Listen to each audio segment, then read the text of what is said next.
Assalamualaikum warahmatullahi wabarakatuh.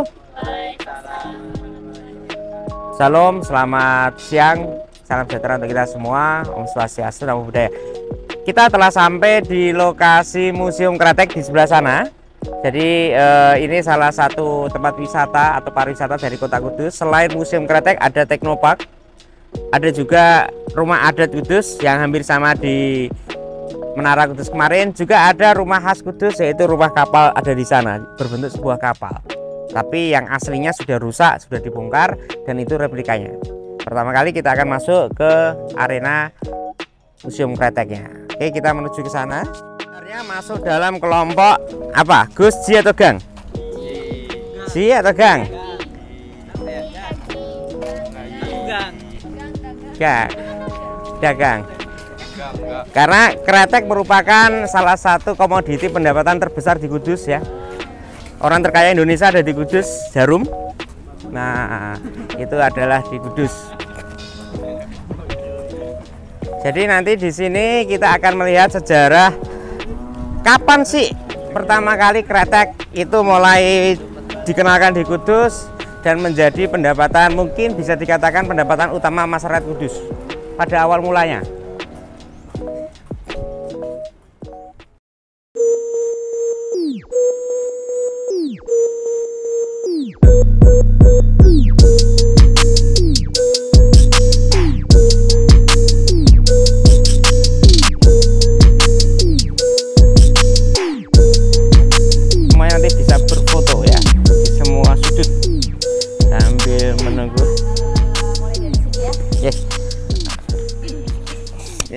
Satu aja ya, cuma ambil. Oke, enggak apa-apa. Oke, kakak-kakak, sambil menunggu 3 orang, kita sudah nyampe di Museum Kretek ya. Tema kali ini kita adalah Gang The Series ya, karena kita membahas tentang perdagangan atau wirausaha yang ada salah satu tokoh Kudus ya. Hari ini kita bersama dengan Mbak siapa? Saya Novi. Mbak Novi. Panggil Ibu apa Mbak? Apa Kak? Kak boleh, Ibu boleh, Tante juga boleh, Bude boleh. Oke. Nah, ini Mbak Novi nanti akan mendampingi kita menjelaskan sekilas tentang sejarah yang ada di Museum Kretek. Ya, silakan Mbak Novi. Ya, terima kasih. Nah, halo, apa kabar?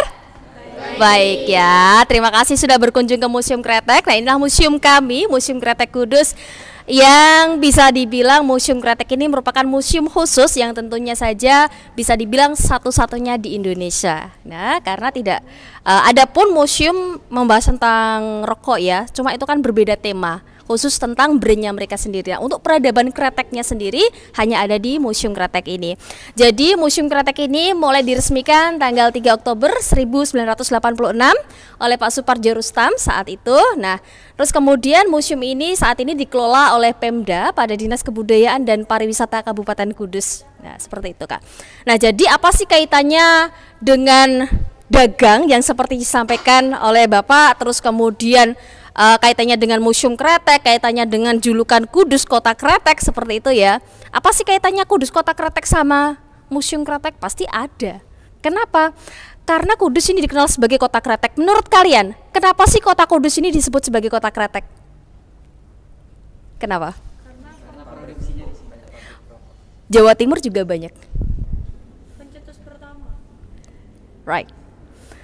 Jadi kretek yang selama ini kita kenal dari Sabang sampai Merauke, bahkan di era Hindia Belanda sudah diekspor, itu berawal dari Kota Kudus. Penemu pertamanya adalah Pak Haji Jamhari, pribumi Kudus pada waktu itu, yang saat itu kira-kira tahun 1880-an. Seorang Haji Jamhari, seorang pribumi, saat itu memiliki sakit sesak nafas ya. Sesak nafas yang saat itu mencoba mengoleskan minyak cengkeh ke dada dan juga ke punggungnya. Setelah dioles loh, ternyata cengkeh kok bagus ya. Nah, batuknya mulai reda. Nah, terus kemudian beliau berpikir bagaimana caranya saya bisa konsumsi cengkeh dengan cara yang berbeda. Dulu itu kita ada budaya nginang. Ngunyah sirih, tahu? Ya, tahu ya. Ngunyah sirih.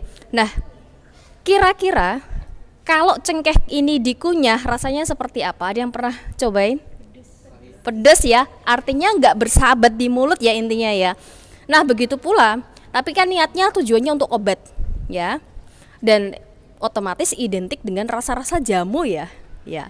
Nah, terus kemudian beliau berpikir dengan bagaimana sih, beliau masih penasaran, masih eksperimen dengan cara yang lain lagi. Bagaimana dulu kita sudah tertular budaya menghisap tembakau, ya, karena tembakau itu kan bukan tanaman asli Indonesia ya, melainkan dari pedalaman Amerika. Ya, pertama kali memanfaatkan tembakau adalah suku Indian. Ya, nah kemudian tembakau itu dibawa oleh Portugis, kemudian sampailah di Indonesia. Pertama kali ditanam itu di Sumatera. Di Sumatera kemudian dikembangkan di Jawa. Nah, terus disitulah siapa sih orang-orang pertama kali yang ikut mengkonsumsi tembakau?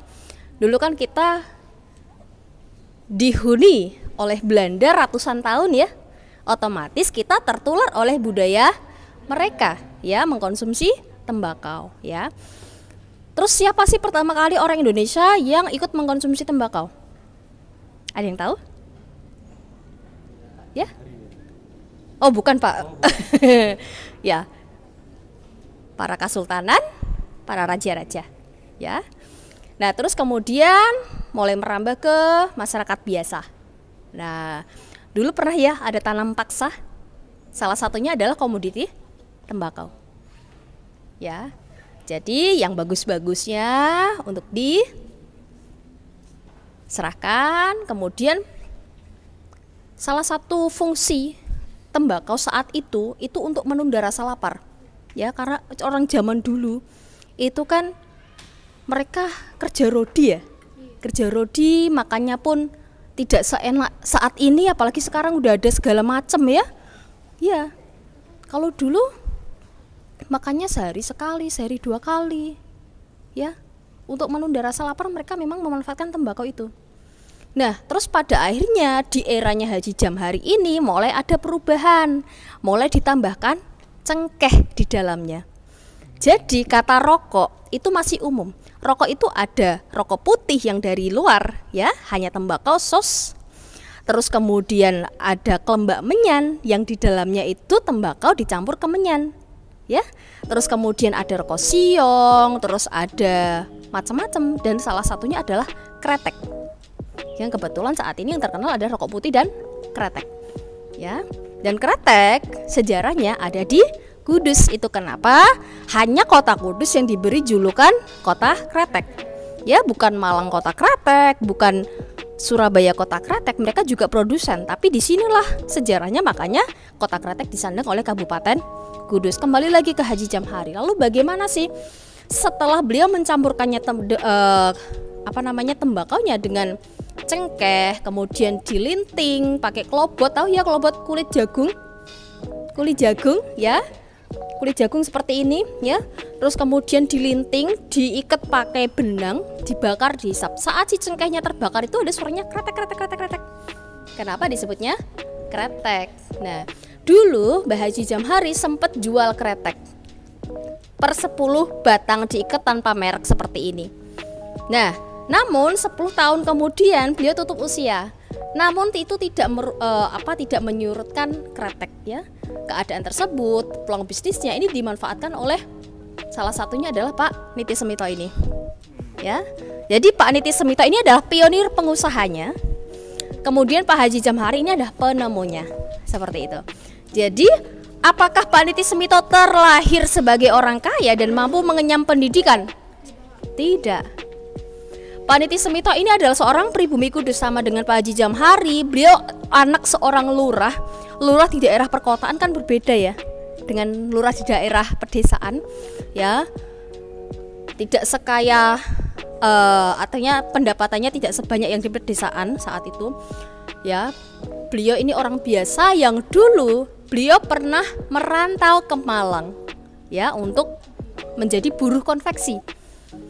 Saat beliau merantau ke Malang, saat itu Malang hanya boleh ditempuh dengan berjalan kaki atau berkuda. Bayangkan berapa hari untuk menuju ke Malang ya. Ke Malang menjadi buruh konveksi. Terus setelah itu beliau akhirnya memiliki bisnis konveksi sendiri. Namun dirasa saat itu kurang sukses, akhirnya beliau pulang ke Kudus lagi. Beliau berpikir, saya bisnis apa lagi ya. Nah akhirnya beliau ini berpikir untuk berbisnis minyak kelapa Kenapa minyak kelapa? Karena zaman dulu kan penerangannya masih pakai minyak kelapa ya. Tuh. Tapi apakah meroket? Tidak. Kenapa? Karena masyarakat lebih suka bikin sendiri daripada beli. Gagal lagi, ya kan? Terus akhirnya berganti profesi menjadi penjual kerbau. Kenapa kerbau?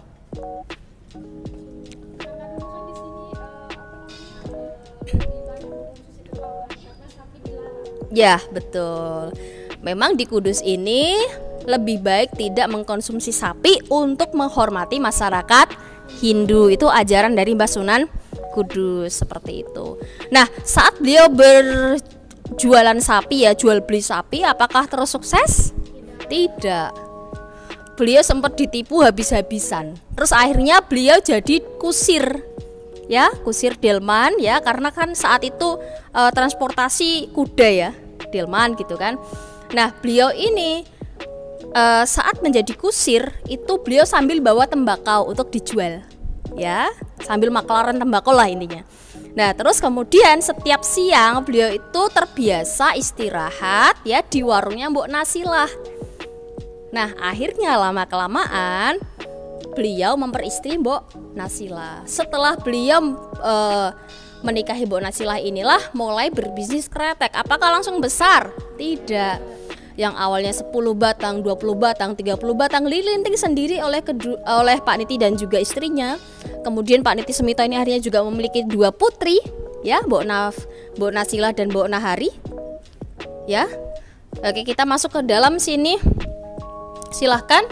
Nah, kedua putrinya ini, Bu Nafiah dan Bu Nahari, ini dulu juga menjajakan kretek sembari jualan gorengan keliling.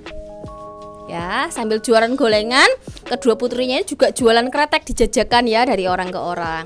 Nah, yang lebih ini ya, yang membuat Pak Niti Semito ini bisa survive adalah Pak Niti Semito ini nggak baperan gitu. Ketika ada kritik, ada saran, itu justru menjadi pecutan semangat untuk beliau. Bukan Allah ternyata banyak yang nggak suka ya, Allah dikomplain gini, Allah dikomplain gitu. Nggak gitu. Tapi oh ya, berarti si A, konsumenku si A kepengen produk yang seperti ini. Oh ya, si B kemarin dapat masukan seperti ini. Nah, akhirnya itu terus yang menjadikan banyak konsumennya. Nah, yang akhirnya mampu mempekerjakan ribuan orang. Akhirnya mendirikan sebuah pabrik dengan 15 karyawan, 15.000 karyawan. Padahal itu masih era kolonial Belanda. Kita belum merdeka. Ya, kita belum merdeka. Terbayang ya saat itu. Dan lebih surprise-nya lagi apa? Pak Niti Semito ini buta aksara. Kemampuan baca tulisnya menurut cucu beliau itu 30%. Kenapa ya? Itu saat itu hal yang sangat wajar. Ya kan? Saat itu gak semua orang bisa bersekolah. Yang bersekolah hanya orang-orang tertentu. Makanya ya. Terus beliau ini dibantu oleh menantunya namanya M. Karmain ya. Itu setelah berpuluh-puluh tahun kemudian ya, putri-putrinya ini menikah, ada menantunya bernama M. Karmain yang akhirnya diberi kuasa atas perusahaannya. Ya. Pencapaiannya banyak sekali saat itu, punya rumah kembar ya, dengan mobil mewah saat itu. Beliau juga pernah mengikuti kontes mobil internasional. Itu membuktikan bahwa ini loh aku pribumi hidup di negara jajahan, aku bisa selevel dengan kalian. Ya kan? Nah, beliau juga yang tadi saya diceritakan ya oleh Pak Mujid bahwa Niti Semito pernah ingin menjubin rumahnya dengan uang golden. Ya. Uang golden yang ada gambar Ratu Wilhelmina, ratunya orang Belanda. Itu adalah salah satu juga pelecehan. Salah satu langkah ingin melecehkan Belanda. Ini loh aku pribumi hidup di negara jajahan, aku bisa nginjek. Tapi itu akhirnya terendus oleh Belanda dan dilarang. Boleh pun dipasang asal miring. Miring kan nggak kelihatan ratunya. Ada persepsi yang itu akhirnya dijubin sebagian, ada yang persepsi tidak jadi karena kita belum bisa masuk ke sana juga karena rumahnya kebetulan juga masih hak milik keluarganya dan belum ada izin untuk dimasuki, karena memang orang Kudus Kulon rata-rata memang sangat tertutup seperti itu. Nah terus kemudian ini para ininya ya, apa staff-staffnya ini, Pak Niti Smito dapat hadiah kuda dari Paku Buwono X. Pak Niti Smito sangat hobi sama kuda, koleksi kudanya juga banyak. Terus ini salah satu marketing beliau, teknik marketing beliau mensponsori para penjual es dongdong di branding dengan logo Bal 3. Bal 3 itu logonya Pak Niti Smito ya, kreteknya Pak Niti Smito. Terus ini bus yang membawa merchandise ya. Merchandise-nya enggak merchandise biasa. Ada keramik-keramik, t-shirt, piring, dan itu buatan Jepang. Ya, saat itu piranti makan kita apa sih? Piring seng ya. Anyaman apa? Bambu. Ya, alas daun jati dan lain-lain. Itu dikasih keramik, porselen ya, dan itu bikinan Jepang. Ya, terus ini ada surat-surat perusahaan beliau. Nah, ini yang paling spesial nih. Ini buku ini adalah buku akuntansi Bal 3 yang ditemukan di Waterloopen Market di Amsterdam. Kenapa bisa sampai sana buku ini? Ya, karena dulu akuntan beliau adalah orang Belanda. Ya, bayangin ya, pribumi, nggak bisa baca tulis, ibaratnya buta aksara. Ya, hidup di negara jajahan tapi mempekerjakan orang yang jajah gitu loh. Artinya kan itu pencapaian nenek moyang kita yang sangat luar biasa sekali saat itu. Nah ini juga kasih hadiah sepeda kepada konsumennya yang beruntung lewat bazar-bazar seperti ini. Nanti ada undian hadiah, bisa dapat hadiah sepeda. Dulu Pak Niti Smito juga punya studio radio yang penggemarnya nggak cuma dari pelosok Indonesia, tapi dari Malaysia, Brunei, dan lain-lain. Dan dulu juga pernah mendompleng di film Panggilan Darah ya. Jadi teknik iklannya, sponsornya itu nggak langsung ini loh aku lagi ini kan, enggak. Kalau sekarang kan di film-film, di sinetron gitu kan. Nah itu ya halus aja. Jadi ada tokoh yang sedang beraktivitas konsumsi kreteknya Pak Niti. Seperti itu. Yuk kita lanjut lagi ke sana.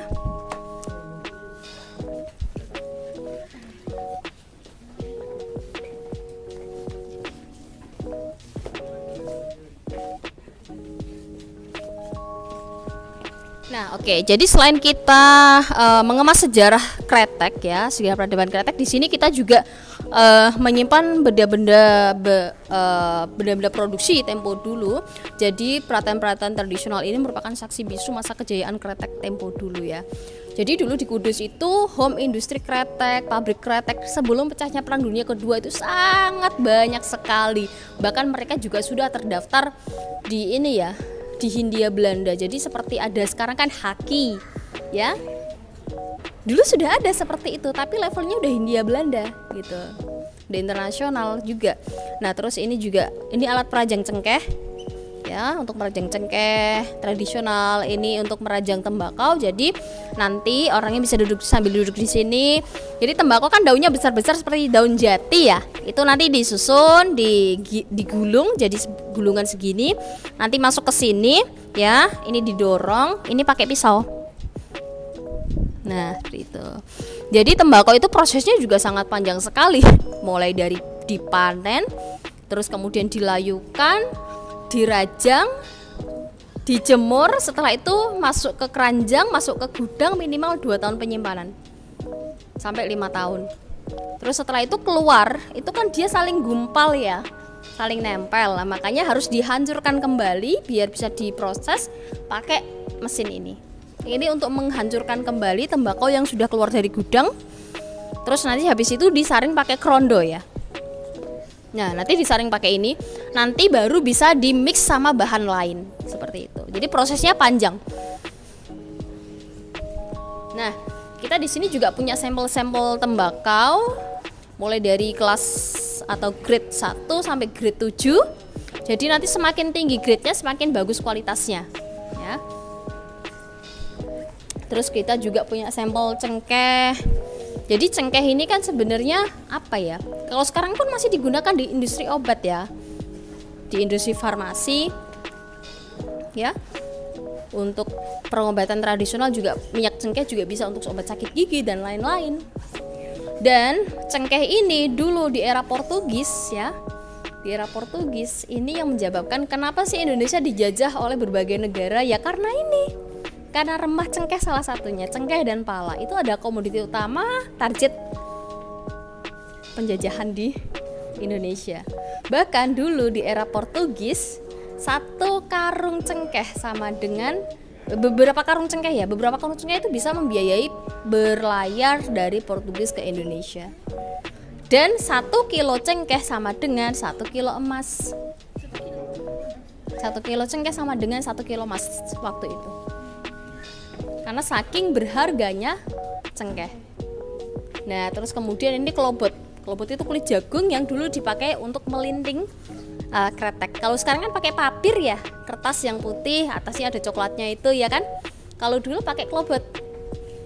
Kelobot itu kulit jagung, jadi dia harus dijemur. Setelah dijemur dia keriting. Setelah keriting dia harus dibesut satu persatu, selembar demi selembar pakai alat besut ini. Jadi seperti tungku kecil, nanti di dalamnya ada arengnya panas, plat besinya panas, terus dibesut pakai kertas seperti kertas semen. Satu persatu, selembar demi lembar.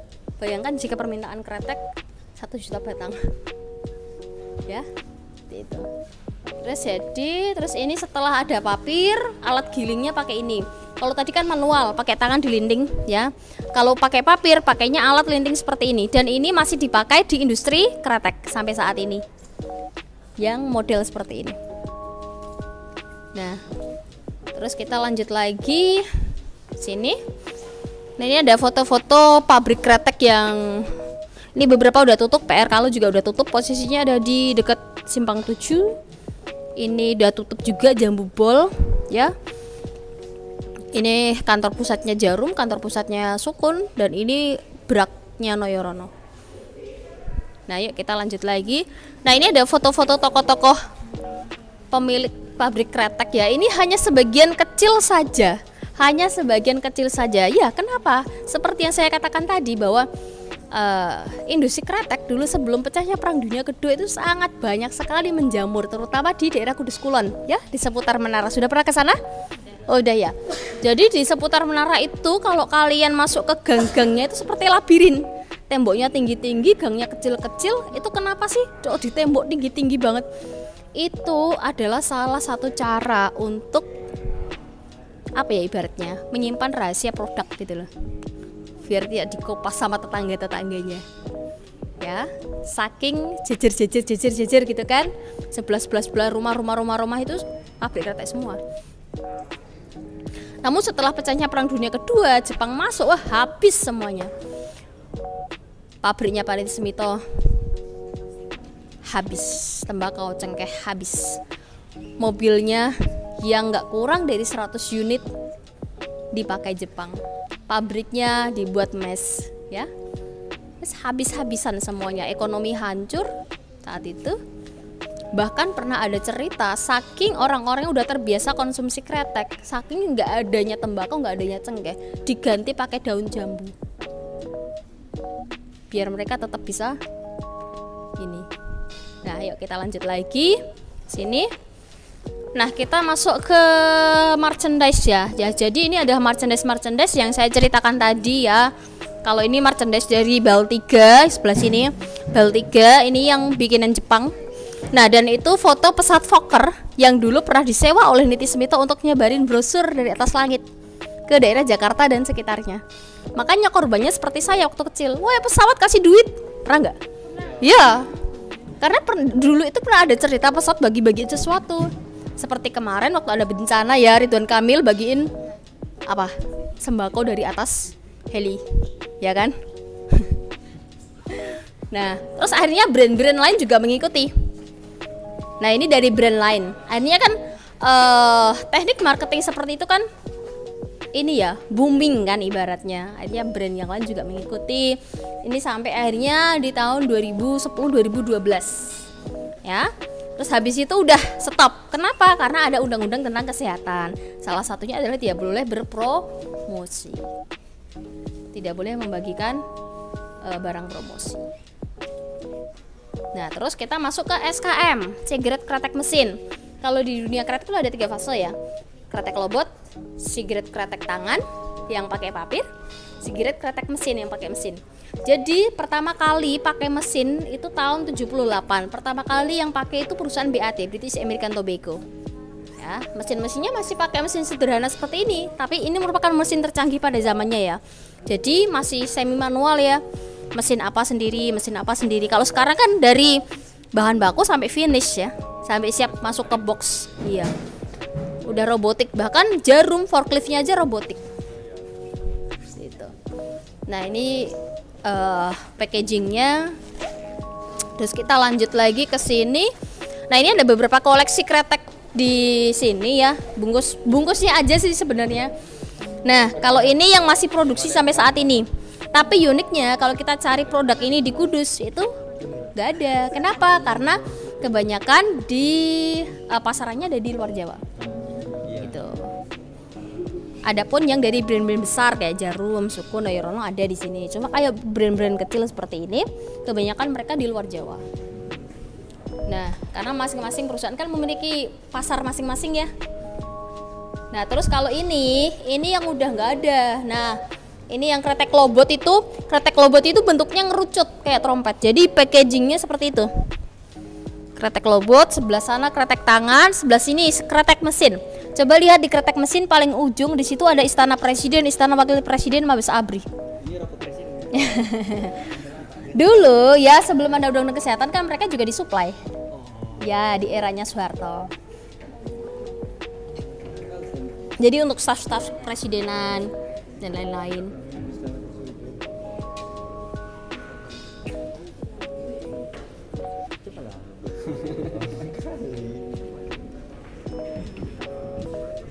Nah, kalau itu diorama yang menceritakan bagaimana sih keadaan di dalam pabrik. Ada 3 fase. Sebelah sana itu kretek lobot. Kretek lobot bekerjanya minimal ada 4 orang per satu tim. Ada yang besut sendiri, ada yang ngelinting, ada yang batil. Kelinting itu ngelinting, batil itu motong ujung-ujungnya setelah digiling. Ya, biar rapi. Terus kalau di SKT itu 2 orang. 1 ngelinting, 1 batil. Terus ya ini yang SKM. Ya. Kita juga bisa lihat di sini dari busananya. Tempo dulu di era tahun 70-an, awal 80-an, itu orang ke pabrik memang pakai kebaya, bersanggul, pakai jari dan bersepeda ontel. Begitu. Terus kemudian ini kan di era 70-80-an ya, 80-an ke atas ya, udah pakai rok gini. Jadi udah ada transformasi pakaiannya. Seperti itu. Sekarang masih ada seperti ini. Memang seperti ini, pakai meja, 1 giling 1 batil gitu kan. Sehari mereka bisa sampai 7.000 batang per orang. Per tim. Jadi gilingnya 1.000, batilnya gilingnya 7.000, batilnya 7.000. Bayangin 1 orang sehari dari pagi sampai siang. Nah, bisa dilihat satu pabrik isinya berapa orang kali berapa ribu batang.